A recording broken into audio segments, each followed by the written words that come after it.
The Caucasus Mountains stretch between the Black and Caspian Seas, and for centuries they have served as a natural dividing line between Europe and Asia. This rugged landscape, with its deep valleys, high passes, and strategic location, has always been at the center of trade politics and war. Whoever controlled the Caucasus controlled the gateways between East and West, and for much of history the control was contested by empires far larger than the small kingdoms and tribes who lived there. By the early modern period, three great powers stood locked in competition for this region: Russia to the north, Persia to the south, and the Ottoman Empire to the west. Russia and Persia often fought bitterly with one another, yet both tried to keep the Ottomans out of the Caucasus entirely. The Ottomans were the greatest Muslim power of the time, and their influence spread across the Middle East, North Africa, and into Europe. Both Russia and Persia saw them as rivals and enemies. Trade had long linked Persia and Russia, but it was in the 16th century that their relationship deepened when the Ottomans imposed a blockade on Persia in 1514. The Persians needed new routes and partners. By the end of that century, caravans of silk, leather, furs, and luxury goods moved regularly between Persia and Russia. Envoys and merchants carried not only products but information, and the beginnings of an understanding that both states had a shared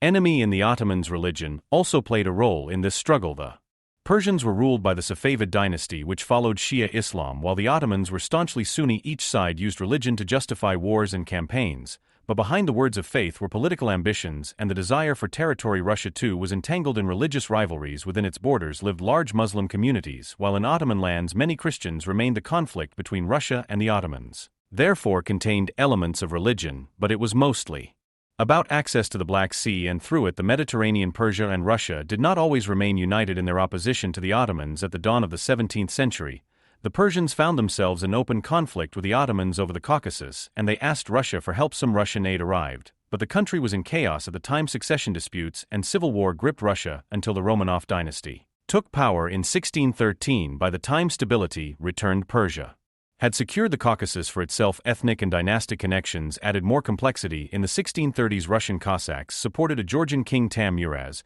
who had been deposed by Persia. They launched raids into Persian-controlled territory around the Sulik and Terek rivers that brought Russia and Persia into direct conflict, but neither side could focus on the fight. Persia faced a Mughal invasion on its eastern frontier, while Russia turned west to fight in Poland. Both powers abandoned the conflict and signed an agreement that restored the situation to what it had been before. Through the 17th century, Persia and Russia kept up a thriving trade, and both remained wary of Ottoman expansion, yet neither missed a chance to take advantage of weakness in the other. In 1721, Persia was shaken by internal revolts and an Afghan invasion. When rebels killed Russian merchants, Tsar Peter the Great used it as a pretext to intervene. He offered aid to the Persian Shah Hussein, promising to help restore order, but he demanded Persian provinces in the Caucasus as the price of assistance. Peter's envoys conveniently failed to tell the Shah of these demands. The help amounted to little. Shah Hussein soon surrendered to the Afghan leader Mahmud Hotak in 1722 and abdicated his throne. Peter then supported Hussein's son in exchange for territorial concessions that the family had never agreed to in the first place.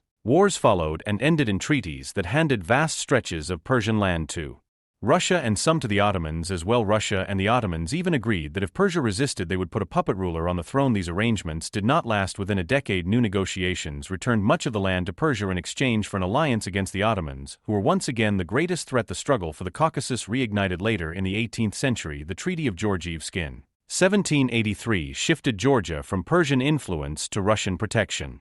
A few years later, Dagestan followed, but when Aga Muhammad Khan became Shah of Persia in 1794, he launched a furious counterattack. In a short campaign, he recaptured Armenia, Georgia, and Dagestan and brutally destroyed the Georgian city of Tbilisi. Catherine the Great of Russia ordered an expedition to retake these lands, hoping to replace the Persian ruler with his defected brother, yet her choice of commander was poor, and when she died, her successor, Paul I, withdrew the troops. The rivalry grew sharper in the 19th century. In 1801, Russia annexed Georgia. Persia under Fath Ali Shah Qajar demanded it back, and in 1800 for the two sides went to war. Persia sought support from Napoleon, who was preparing to invade Russia, but Napoleon's campaign failed spectacularly and Persia gained nothing. The war ended with Russia victorious, and the Treaty of Gulistan forced Persia to cede territory. The border was drawn at the Aras River, and Russia gained exclusive military access to the Caspian Sea. Still, Persia hoped to reverse its losses when Tsar Alexander died in 1825. British agents convinced Fath Ali Shah that Russia was weak. They urged him to invade and reclaim the Caucasus, but the gamble backfired. Russia under Nicholas I crushed the Persians in a swift war. The Treaty of Turkmenchay in 1828 imposed harsh terms. Persia lost more land, paid a heavy indemnity of 20 million rubles, and acknowledged Russian dominance in the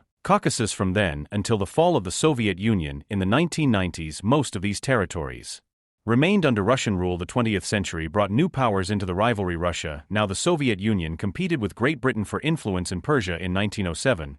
The two agreed to divide the country into zones of influence. Russia would dominate the North Britain. The South Britain's interest was clear. It sought to shield India, its crown jewel, from invasion, and to control Persia's oil fields, to which it had secured exclusive rights. When the First World War began, Persia declared neutrality, but its land was too valuable to be ignored. Ottomans, Russians, and British all marched across its territory. Millions of Persians died from war, famine, and disease. After the war, a coup brought Reza Pahlavi to power. He leaned toward Britain and sought to reduce Soviet influence. During the Second World War, Iran, as the country was then known, again declared neutrality, but once more it was invaded by both Britain and the Soviet Union, who wanted secure supply routes and control of the oil fields. They promised to withdraw after the war, and when the Soviets hesitated, the new United Nations reminded them of their agreement. Eventually, Soviet troops left, and Iran remained independent. Through all of this, one theme remained constant: the Caucasus was never just a remote mountain range. It was the key to trade routes, military strategy, and imperial prestige for Persia. It was the northern frontier for Russia. It was the gateway to Asia for the Ottomans. It was the edge of their empire. The